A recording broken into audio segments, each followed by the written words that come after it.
Okay, so I'm just making a short video here. There's been quite a few club members who have asked about the radios in my truck, so I'm just gonna explain some of what's in here, and it might be helpful for those who are new or looking to do an install in their vehicle.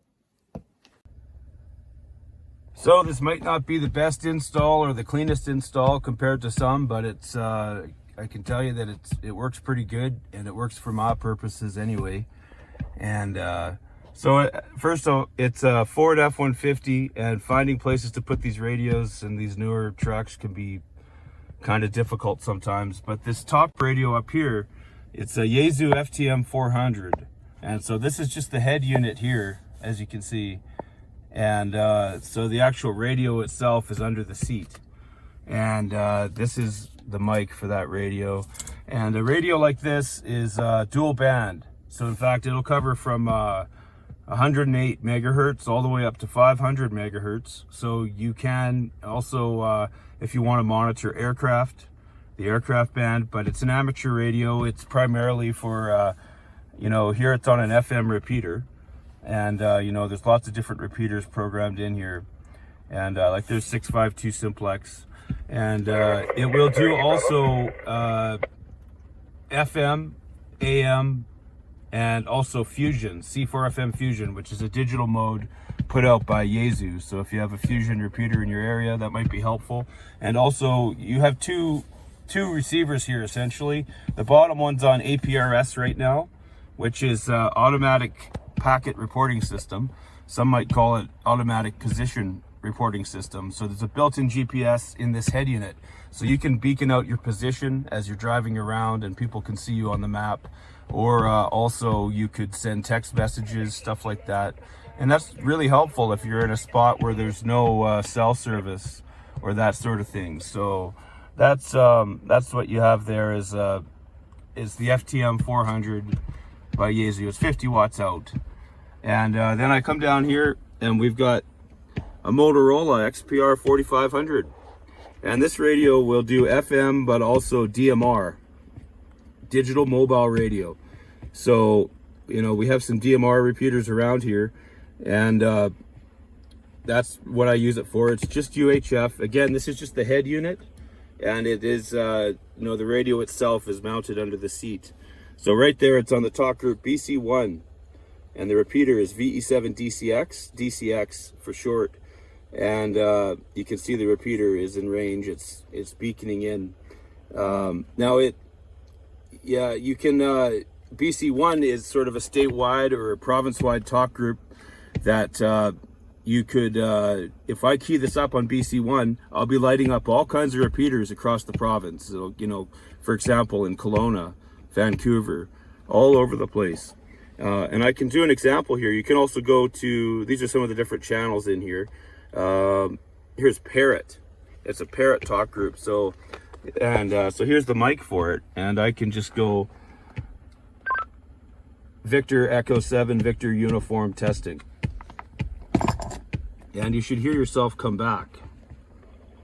Victor Echo 7 Victor Uniform testing.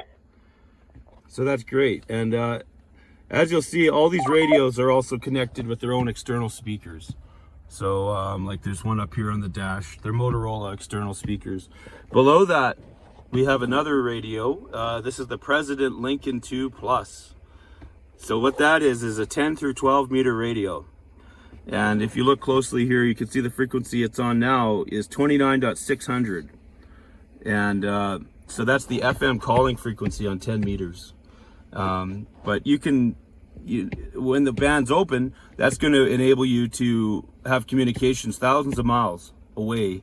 When you got good conditions, it's something to play with. Also, you can tune this radio down to 11 meters if you want to monitor some of the truck traffic or that kind of thing, down on 11 meters. So it could be helpful for that. And then below that, we have another radio here. It's pretty dusty at the moment from all the dirt roads out here. It's a Motorola XPR4500. And this radio, again, it's a Motorola. It's got capability of FM and DMR digital. And, there's thousands of channels programmed in this radio. whether it's your resource roads or you know, thousands of fire departments all across the province here in British Columbia. So that's it. That's a good little radio as well. So that's you know, also 50 watts out, and as well as this Motorola here. So those are the 4 radios that are in this truck, for those who were wondering. So I'll show you some of the antennas that are connected to these radios in this truck. So this one here is a Larson NMO 270, and that's a dual band antenna. So it will cover VHF and UHF. You can see by this coil in the middle here. And that's connected to that FTM400 that you saw inside. And these are an NMO mount, right? New Motorola mount is what that stands for. And it's got an L bracket here. These L brackets you can get and you know, with some self-tapping screws, put them right in your firewall. Or in the case of this truck, there is vehicle-specific mounts produced, which is what these are. You don't have to drill anything. You can just go right into the in here there, and bolt it right in there without having to drill anything. And these sort of NMO mounts are very high quality.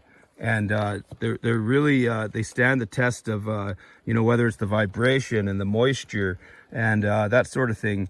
NMO is what you should stick to if you're going to get. There's a lot of things on the this is from the commercial world. The commercial commercial antennas. They'll last longer than the life of the truck. You know, if you get some of these amateur radio mounts they put out, they're kind of hokey sometimes. They got some weird setup, some couple threads here. I don't know what, they're hokey at the best of times. And I would say to stay clear from the amateur radio antennas on your vehicle, because there is commercial options available that are a lot higher quality, and it's also all interchangeable. So if we move over to this one, this is a Laird, very similar to the quality of a Larson, but again, it's an NMO mount on an L bracket. And it's actually a half wave on VHF. And if I want, I could just take this off and put something else on, or I could put a quarter wave for UHF on there, which also works very well. And over on this side, we have another Laird antenna coil. It's a wide band, you know, and that's a half wave. So that's connected to that Motorola VHF radio. And it provides pretty wideband coverage up and down VHF, right? And as this one I didn't mention is connected to that UHF DMR radio, the Motorola 4550. And then at the back here we do have this antenna, which is great for the 10-meter radio. And it's a different type of mount. You've got a 3/8 thread here that you can take that on and off and possibly change it to a different whip that might work better for your needs on where you are, if you're on 12 meters or 10 meters. So yeah, basically with these radios, it covers all my needs and does a lot more than what I need. But you know, I also own lots of portable radios, and you can always throw them and pack them along with you. You know, here's an example of Kenwood. This is a Kenwood THD7. It's got a built-in GPS, and so built-in TNC, and you can do APRS with this, similar to the FTM400 that we talked about. And actually, I usually carry this on my motorcycle, so I can do APRS when I'm riding around, and it's dual band as well, VHF, UHF. This is pretty much my daily carry here, a Motorola 7550, and with that, again, thousands of channels are ready to go in there, programmed, and that's digital capable as well. And then you can have a radio like this. It's a unit in scanner, and this is actually pre-programmed for everything right across North America, right across every town and city in Canada and United States. And it is capable of doing receiving AM, FM, DMR, P25, APCO 25, Phase 2, NextN, NXDN. So when you have this all thrown in here and all together, I think you're pretty capable and ready to go, and to do whatever you want. So the closest thing to HF I have in here is the Lincoln, the President Lincoln. However, I have HF radios that I have in a Go kit that I can throw in here if I want to do HF and set up somewhere. So that's just an overview of what it was, and hopefully that answers what I've got in here for radios, and maybe it'll give you some ideas.